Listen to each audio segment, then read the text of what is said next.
But just remember, it's okay to ask for help, and seeking support is powerful. It is a powerful step toward healing. And today, we're just going to dive right in. And I'm going to drop some links and resources in the comment section. I try to do this with each video because I think there are people who can benefit. So I will be dropping the God's Grace Restoration Ministries group that help people with addiction like alcoholism and drugs. So if you find yourself needing this video, you know someone who can either share it and hope that it reaches them, please do so. Also, let's just dive right in. Let's talk about the 4 C's. Compulsion, control, cravings, and consequences. So compulsion, when dealing with substance abuse and drug addiction, is the inability to not obviously steal things to get that drug, lie about doing the drug or the alcohol. When we talk about control, it's the person cannot control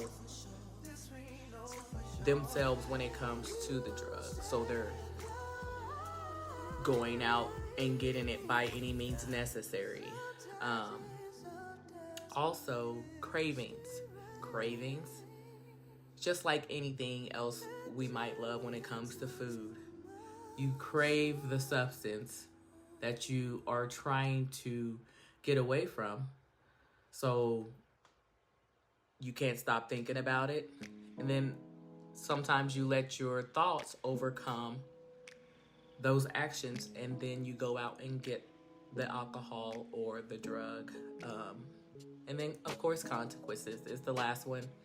Consequences happen sometimes for individual because some people, when they're on drugs or alcohol, become very aggressive, violent, and some people don't care about the consequences that will happen to them once that drug is in their system. Some people may become an Incredible Hulk type of person, or may hallucinate, and now it has completely taken over them. And although they know that this is something that has happened to them in the past, when it comes to being on drugs, some people land themselves in jail. Despite that, they still continue to use. So that's where the consequences just go by the wayside, because it's by any means necessary. I don't care what's going to happen. I know that last time I landed myself in jail because of this drug or because of this alcohol, I'm going to still do it anyway. It's unfortunate that sometimes mental health and substance abuse is genetic, or can be genetic. It is passed down. Many times we often see when people are using drugs or alcohol that they have a close family member that is or has participated in it. And some people make that as an excuse when it comes to quitting. They'll say, it's in my DNA. It's something that I can't quit. My grandpa drank, my grandma drank, my cousin drinks, and vice versa.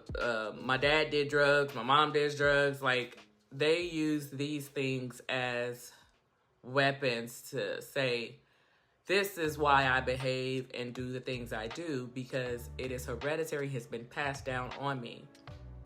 So if that is you, there are still ways that you can overcome these addictions. Of course, trauma. People like myself, I've experienced some childhood trauma in the past.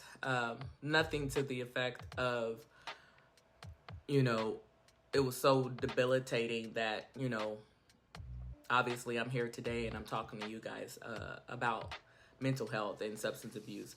But some people just are in a space or have been in a space in their life and their past, and they just can't surpass it. They're trying and they just can't kick it. but it takes time. You have to commit yourself every single day, and every day is a brand new day. You have to know that you have to be around the right people. You can't have the same friends. You can't go around the same places. You may not even be able to live in the same neighborhood that you used to, because you will find yourself back into those old habits, because it's comfortable to you, to say the least. But every day you can commit to changing for the better. And it starts with your mental health.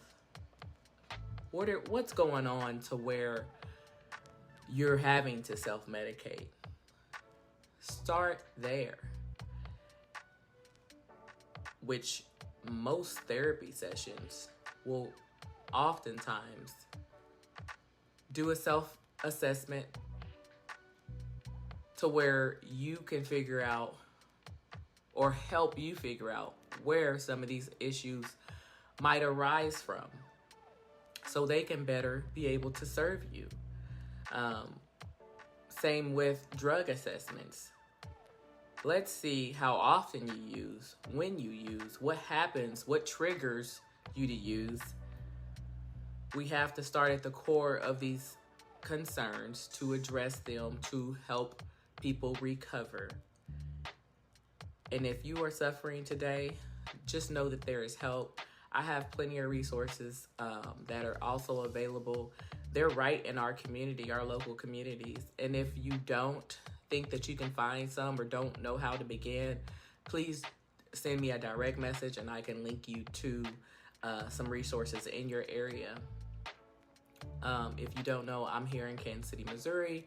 So if that's you, a lot of my resources are going to come straight from there. But remember, help is there if you want it. The first start of admitting that you have a problem is saying, I have a problem. And it's the only way you're going to begin to address any addiction, is to say, okay, I have a problem. Many people go on for years. They dummy down how much they drink. I once knew someone who I thought, was definitely suffering from substance abuse when it came to alcohol. And the one thing he kept telling me was that I didn't start drinking until 5 years ago. Well, it doesn't matter if it was 5 years ago. Anyone can become a drunk overnight, and literally just do it on 3-4 times a week. It doesn't matter if you started 5 years ago. Anybody could start drinking and then all of a sudden be in this drunken state, find themselves in this drunken state all the time. So one of the things that you can do is start admitting, okay, although I did start 5 years ago, I do have a problem today. It wasn't until I was able to do some digging myself, because I'm like, I know this person has a problem. I found a video of him 10 years ago, and he was in this drunken state singing 10 years ago, but he told me it was 5 years ago. So obviously there's your first lie. Remember the 4 C's of addiction. You start lying about it. That's one of them. Compulsion. You're lying of how much you even drink or how long ago you started drinking.